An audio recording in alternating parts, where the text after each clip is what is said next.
Tonight, Dr. SunAh M Laybourn is the guest of honor with this new release. She is an assistant professor of sociology at the University of Memphis, an affiliate faculty member for the Center of Workplace Diversity and Inclusion, an affiliate and faculty member in the International and Global Studies Department, a former academic research fellow of the Benjamin L. Hooks Institute for Social Change, and a former co-lead facilitator for the National Civil Rights Museum's Unpacking Racism for Action program.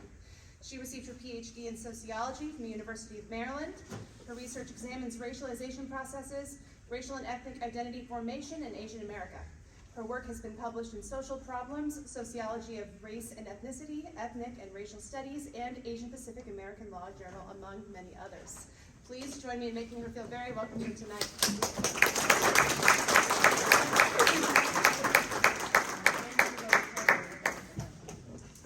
Okay. I think I'm going to give you the mic because I want everybody to hear you. Testing. Hold it Test. down. Okay, test. There we go. All right, so first of all, this is just an incredible moment for Memphis. This is historic.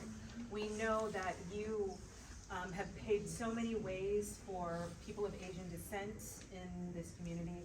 And so I would like to, first of all, get your feelings on how you feel. This is your first book signing? Yes. All right. You did it! Okay. Your feelings being in this moment right now. I love this question about feelings, about being present in this moment with all of you, which I feel so honored that you would come out in the rain, because you know how we are about the rain, like that will stop everything. After a week of in the house with the ice and the snow and the water issues. So I'm just so happy that we can share in this moment together. I feel very humbled, honored, and very present here with all of you. And it's just so heart-filling to be with you personally, because you know I love you so much and all that you do for this community, what you're doing in the world with your company, with your sisters, and all the other projects that I've seen you kind of launching out there and teasing us with more information for. So it's just so good to be in a room full of people that I love very much, that I am very inspired by. So it feels good to be in this space with all of us here together. Okay, we set the stage, the feelings, the energy, the electricity. This is a long time coming. SunAh, and that is how you say it. It's SunAh, like the sun. SunAh. Okay. I'm such a fan. Okay, so all right. Now, Out of Place: The Lives of Korean Adoptee Immigrants is the book that you wrote. How did you come to that title? Ooh, so I knew I had to really forefront that Korean adoptees are immigrants. So when we think about international adoptees, we often think of them just as family members, and that has been a very intentional story making that has been done by the US government, by social workers, by a lot of different forces to erase us from the immigrant story. But it's really important to say that we are immigrants because in fact that is how we got here, from another country. You immigrate, and there's nothing wrong with being an immigrant. And in fact, immigrants are people that we love, that are part of this nation.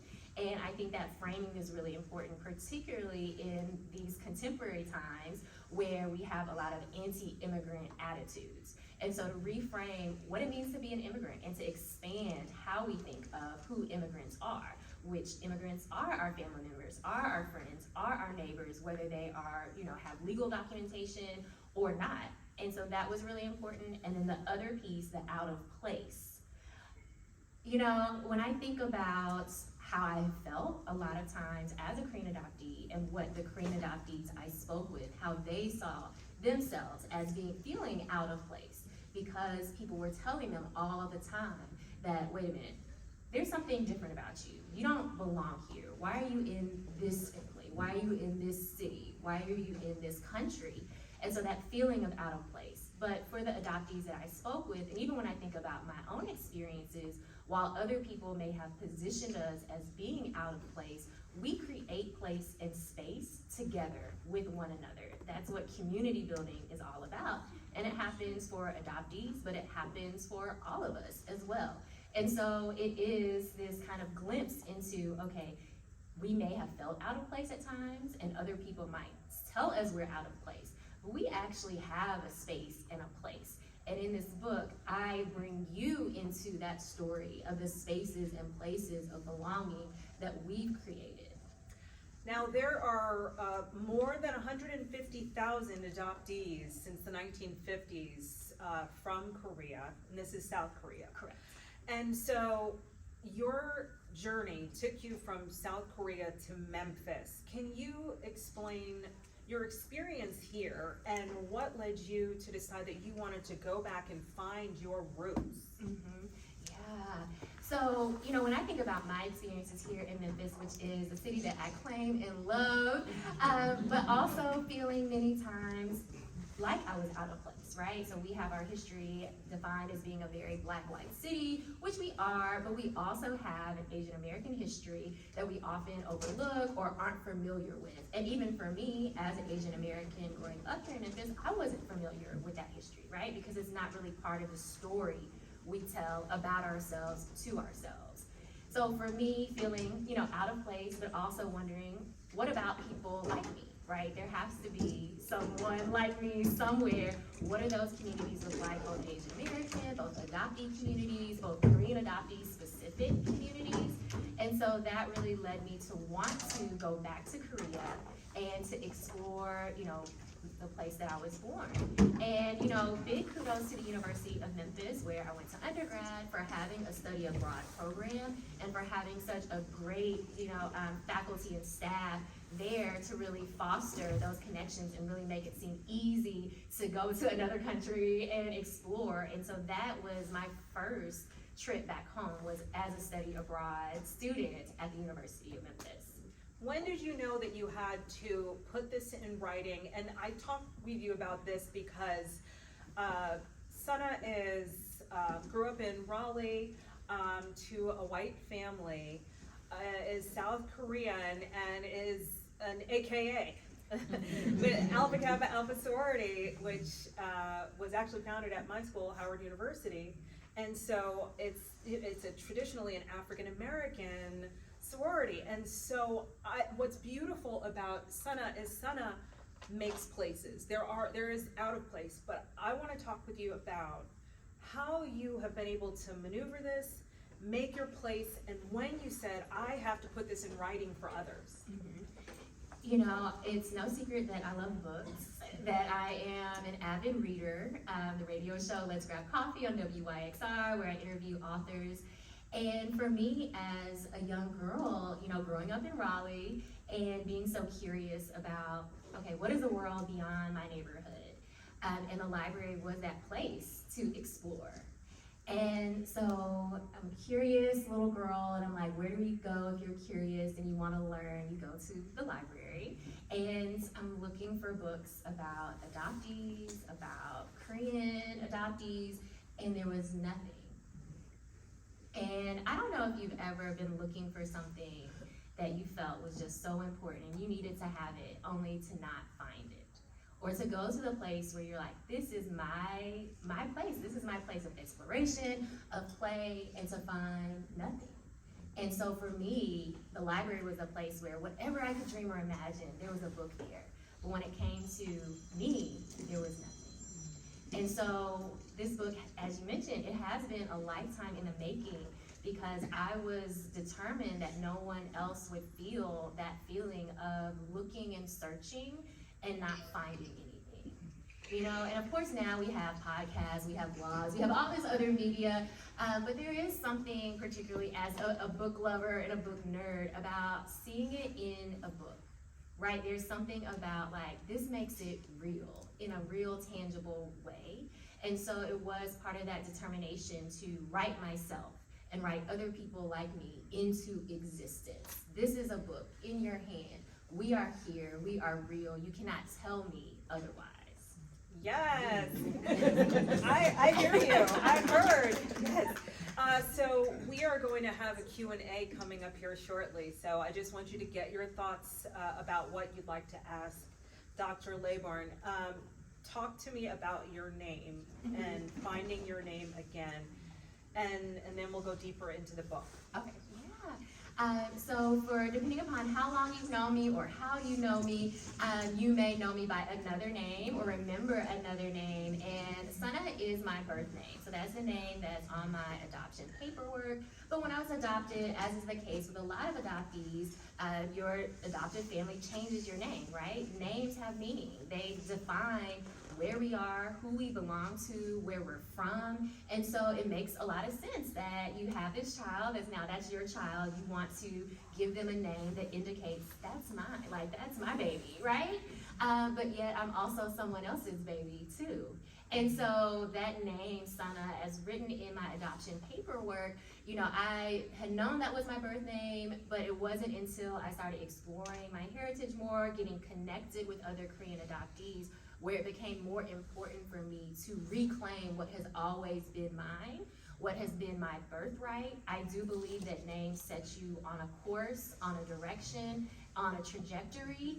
And so for me, reclaiming my name and legally reclaiming it set me back on that journey and that trajectory and that purpose that I was born into. And I think it is not by accident that the name that my adoptive parents gave me was Wendy, which means wanderer.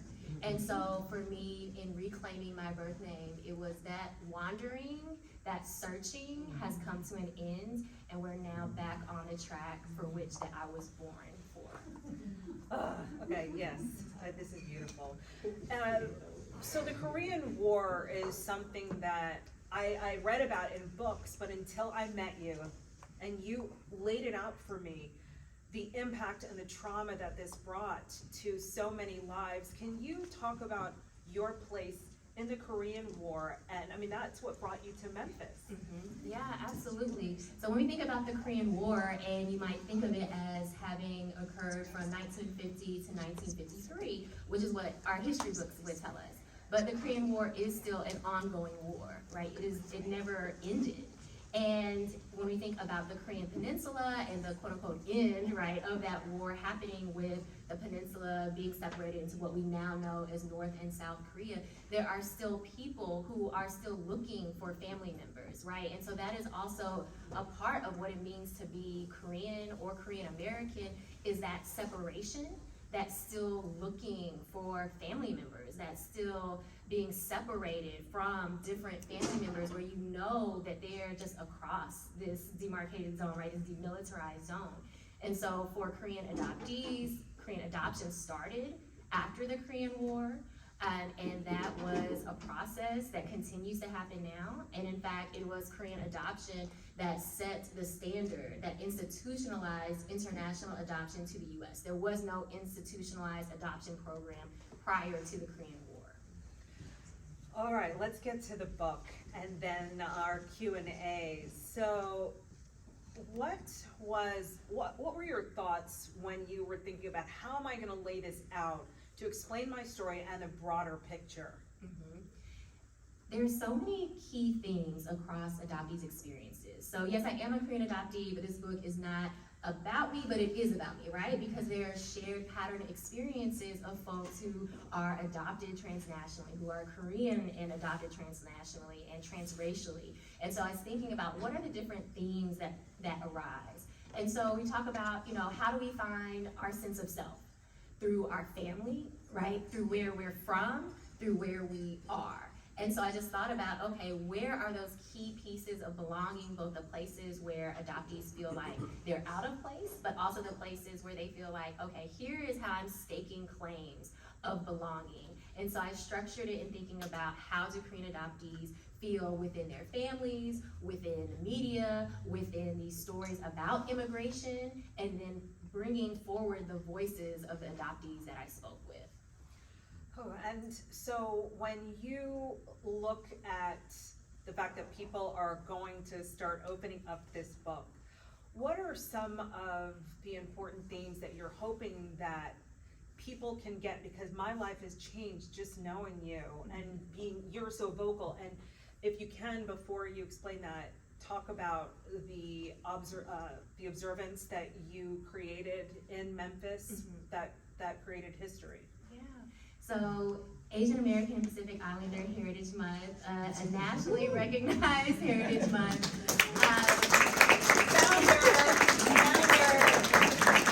It's been a nationally recognized Heritage Month in the United States for over 30 years, but we've never had a month-long recognition here in the city until 2023.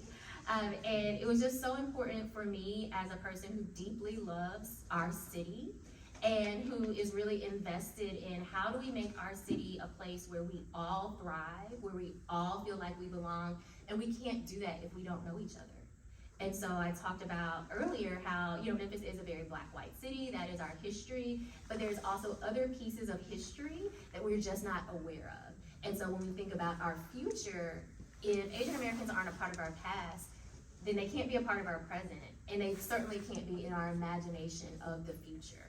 And so it's really important for me to let folks know who are Asian American in this city that we are seen, we are a part of this city, but also for folks who aren't Asian American that, hey, this is what our community looks like. This is everyone in our community, or another piece of who is everyone in our community. And so let's start to get to know one another, hopefully trust one another, and then that's when we can actually work together towards a future that benefits and incorporates all of us. And I love how after your event, there was an Asian, it was like a food festival in Crosstown, and thousands of people. Yes. It was like you started something. It was, I think timing is everything, right? So we had May, and then we had the Dragon Boat races, which were already scheduled. We had the night market, which was already in the works. We had the Mung Chung Collective, which was already, an artist collective that had already had a Crosstown residency in the works. So every single month after May, there was a big Asian American event happening, and I just love that, everything in the right time. Yes. Okay, so the takeaway, before we go to the audience questions, what do you hope people will get from reading this book? Ooh, okay, so many things. So I hope that people get a broader understanding of what adoption means, what it's like in people's everyday life outside of these hallmark narratives that we get about, oh, it's your forever family and everybody's happily ever after. And, we don't think about, okay, how did these children come to become adoptable, right? Which is a question I ask in the book. How did Korean children become adoptable orphans? So I hope people think about that. I also hope folks will think about immigration, right? And actually start to expand our ideas of immigration. I think we have very limited information about what immigration looks like in this country through very, very, very small narratives that pit us all against each other. So I hope that folks walk away with understanding immigration a little bit more and understanding that we need a legislative fix, particularly, to so many different things, but what I talk about in the book is about international adoptees who as adults find out they're not US citizens and actually are vulnerable to deportation. And in fact, dozens of international adoptees have been deported back to their birth countries. And so that could be a simple legislative fix, but like so many things that seem simple, they become very complicated when it's going through our political structures. So that, and then the last thing, if you're like, I don't know if I really care about Korean adoptees or immigration or any of this, but SunAh, I care about you, and so that's why I'm here. What I would love for you to do, if you're like, I'm not gonna read this book, I'm gonna buy it to show my support, which I mean, okay, like, hey, honesty, is for you to read the acknowledgments. As a practice, I always read the acknowledgments first, because it situates who the author is, their communities, both their intellectual communities, if it's an academic book, but then also their communities of care and love. And so if you don't read any other part of the book, read the acknowledgments. There is something in there for you. All right. So I would like to open it up. If anybody has questions, I'll just kind of point, if you want to. I know, somebody has to break the seal. That's how it usually works. The first person asks the question. Okay, right. Yeah, right here. Do you really feel like there's an ethical way to adopt someone? And what are your comments on the initial displacement that adoption causes that a lot of people don't realize, because they do paint it out to be like a magical experience. Like, you get your new family, you can leave your old life behind, but you also are leaving behind your culture, the family who birthed you and expected to just come into this thing. It's almost like assimilation. Yeah, so the first question about ethical adoption, when we think about adoption, it's been happening ever since there were people and families, right? And early adoption was that kinship care, right? That auntie, that grandmother, that uncle, that cousin who adopted a family member. And oftentimes we don't think about adoption in that way, right? So we think about the importance of communities and why adoption was happening long before there were, laws about adoption, right? People in the community were saying, here's a child who needs a little extra support. Here's a family that needs extra support. This is our, our cousin, our nephew, whether we're related by blood or not, right? So I think when I think about ethical adoption, I think about how do we strengthen our community so people don't have to go through systems that are meant to tear families apart and to separate and are also meant for profit, right? So adoption in its forms has existed. It just looked like love and care versus laws and profit. So that would be the first piece.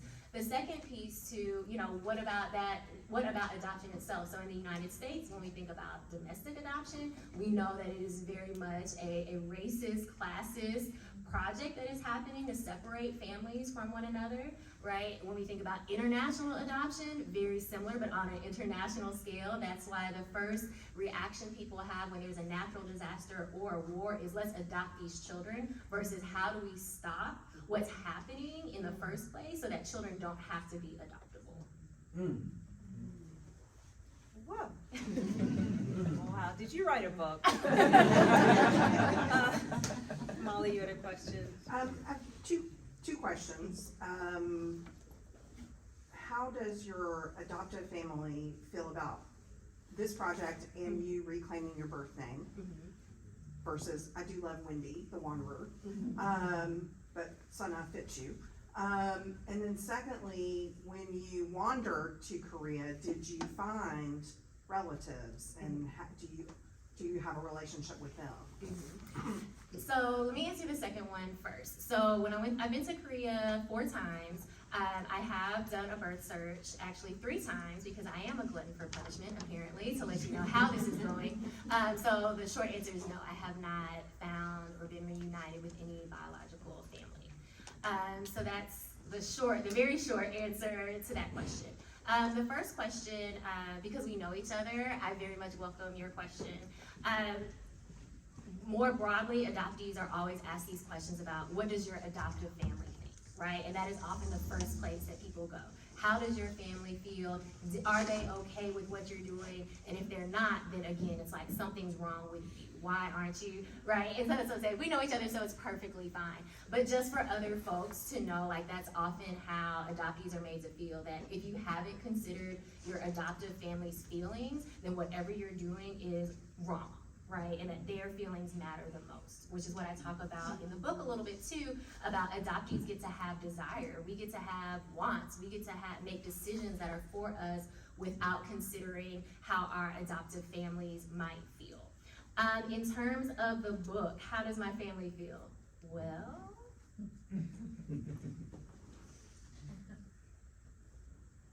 okay, so just making sure I don't see any of my family. I don't see any of my family here. Okay. I'm just making sure. I mean, I see a lot of people who are family to me here, but I don't see any of my family here. So I think that will be an answer that's sufficient for that. I'm heartbroken, and I kind of try not to cry. Just a little. I know, me too. And I felt like a creep No, for trying to, asking the question. No. No, but it's just, I mean, you've got to know that you're not alone. And yeah, you have people, but that just really struck me. So, okay, I'm okay. It's not about me. Stop! This is crazy. Okay. No, but To cry. yeah. So, what has been the most rewarding part of writing this? Ooh. Yeah, because I know there's a beauty in this as well. So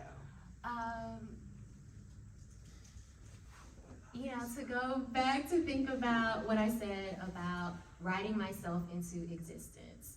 As a book lover, again, there's just, to me, it's like, if it's in a book, it's real. You can't tell me it's not real, because it's in a book. Now, of course, we can have lots of conversations about things in books, but, it was so important to write this story, to write just not myself into existence, but to other Korean adoptees, to write us into existence, but also to think about other folks who might have felt out of place.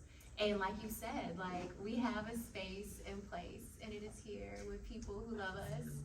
I just think the world of you. I love you so much. I didn't know. So earlier when I was on live at 9.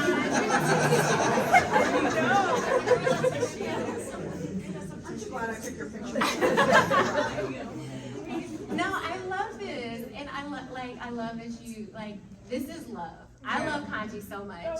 I mentioned to a friend of mine that I was on the news this morning, another academic, and he was like, "Oh, for what?" And I was like, "Well, I wrote a book."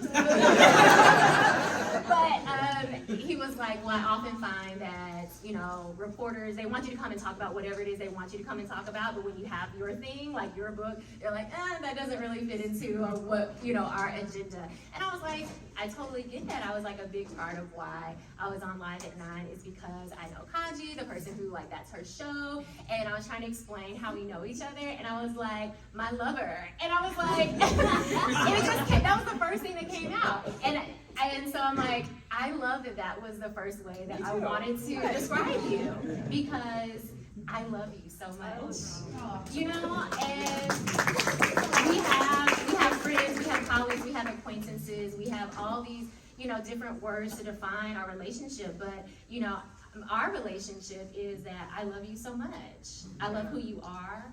I love how beautiful you are, and I mean your mind and your heart. Don't talk about me. This is not why we're here. So when I think about timing, right? So we talk about timing. When we met, very happy at a chef's dinner. At a chef's dinner. We were at a chef's table, and we didn't know each other, and we're like, hi. And we just talk, and the whole time we're like, we're doing brunch. Yes. And then I had a mimosa with you. Okay. Well, hold on. Did you have a question? Yeah. Well, I saw your hand earlier. I didn't mean to. Please. And I snuck it on down. I know. This is what we're doing. I had a question about you writing yourself into existence. I happen to know that sometimes when you do that, it butts up against somebody else's perception of who they are, right? So you talked about the Hallmark moment. So I'm curious what you would say to people who read your book and it makes them uncomfortable because it changes the way they perceive themselves and their role in somebody else's life. I mean, isn't that the hallmark of a good book? It makes you feel something. And I think the best books make us look inward. And if we're brave enough, we can hold that moment and say, I feel really uncomfortable. And what is that telling me about me? Do I have the love and care for myself and maybe the people that I am in community with to sit here in this discomfort and maybe change something about how I'm thinking, how I'm behaving, or what I might do, right? And so I think that piece of the book hopefully will be transformative in a good way. And I have this saying where now, because of like reclaiming the name and just different things that I have done, it's, you know, I want to be all of me all the time with everybody. And so for sure, a big part of my life was spent not wanting to be all of me all the time because it didn't feel safe, right? Because it was not in alignment with what other people were thinking and telling me who I should be or how I should be. And now I'm like, I can't do that because the cost is too high.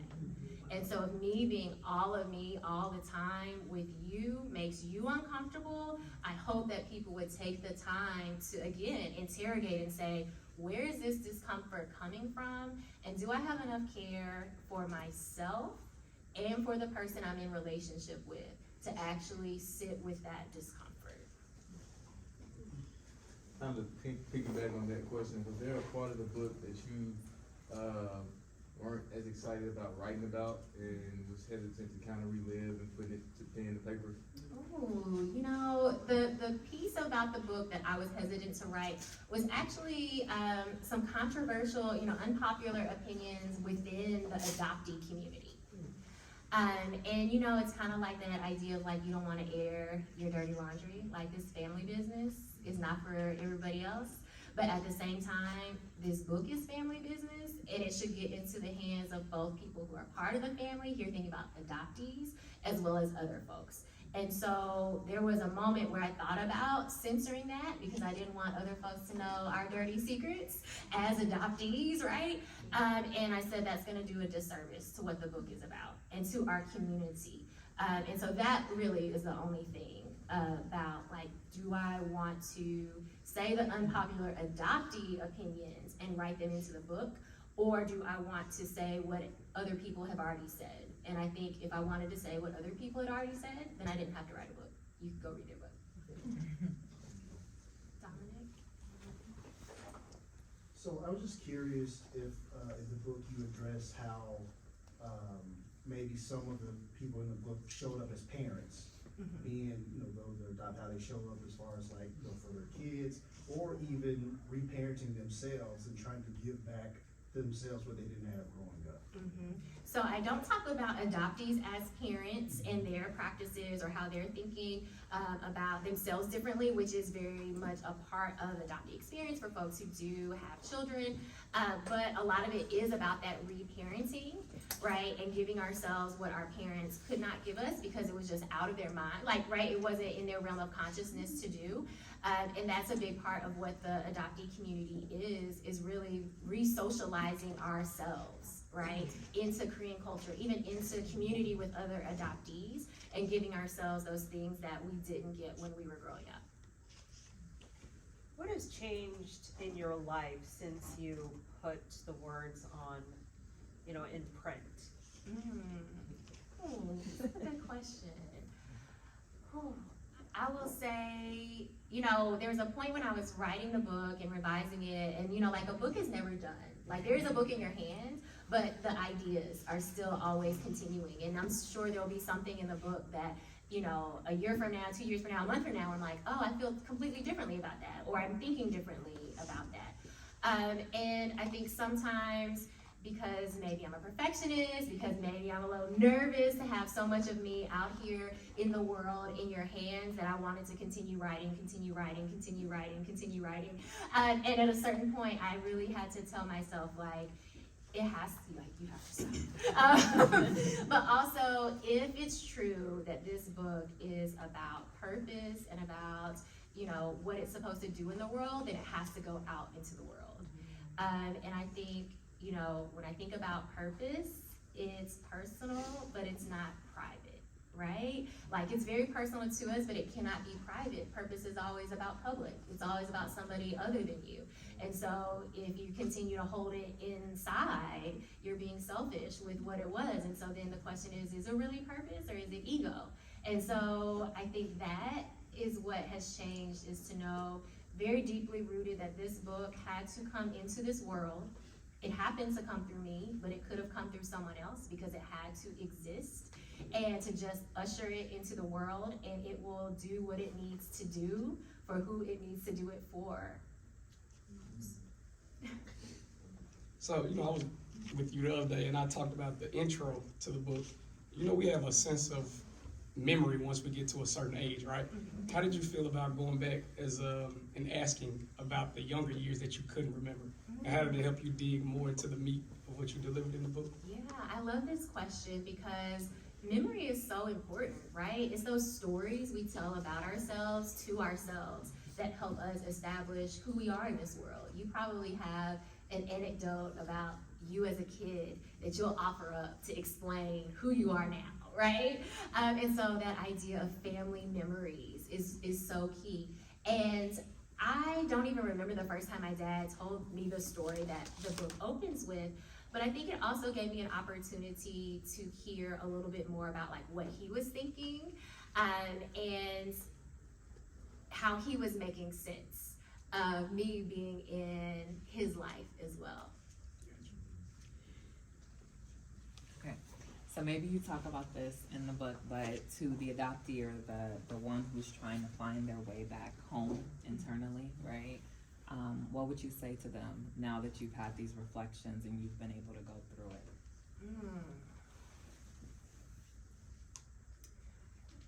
I think if you're able to find a way to get still, I think I'm really sinking into this feeling of stillness. And in a society that wants us to always be on the go and do the next thing and what's the next big goal, and you always have to be moving, you always have to be producing, you know, you're only as good as what you produce and what you create and what other people can consume. I think we're torn away from ourselves. We're separated from ourselves. We're not even one with ourselves because our self is being split into all these different demands. And so I would say find a space to get still, to be able to hear yourself, to be able to hear God, whatever God that might be, right?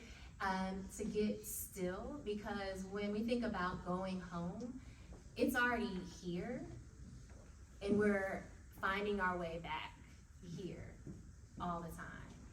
And I think the only way we can do that is to get quiet so we can actually hear what our heart is telling us, what our spirit is telling us, because those directions are already here, but we're just so practiced at listening to everybody else's directions for where we should go.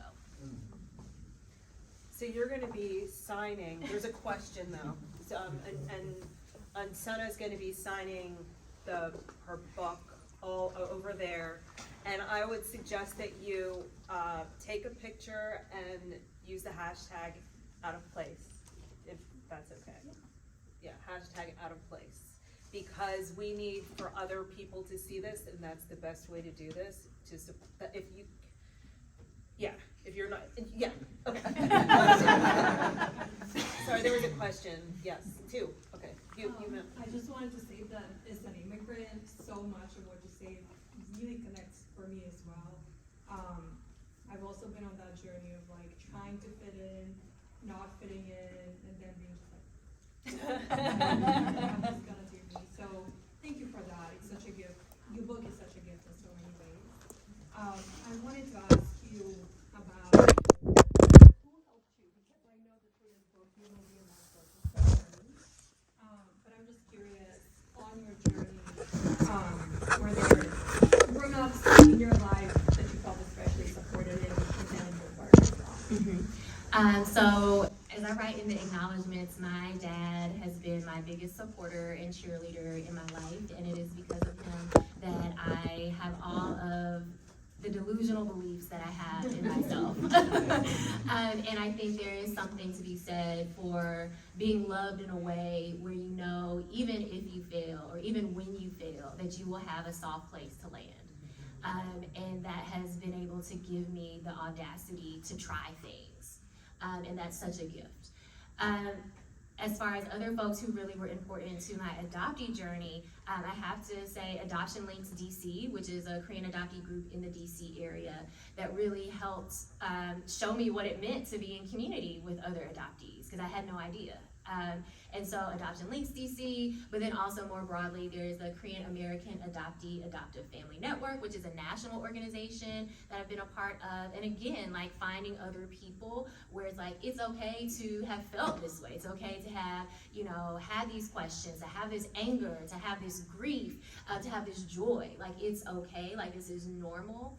And so that has been very, very central and continues to be important to me, because we need community throughout our lives. Who we are, who we're becoming, there's not an end point, because we're always evolving. And so we continue to need community. Much agreed. So I know that we can, there are no more questions. I know that we can listen to you on the radio. Oh, there is a question? Oh, sorry. Oh, sorry. No, I'm that's sorry. It was literally what you just talked about. Okay. I was just wondering how your journey to finding other Korean adoptees started, and then what was that like, having that one-on-one with those shared experiences, that you kind of touched on that too. I mean, thank God for the internet in its current form, right? And Facebook, as much as we love,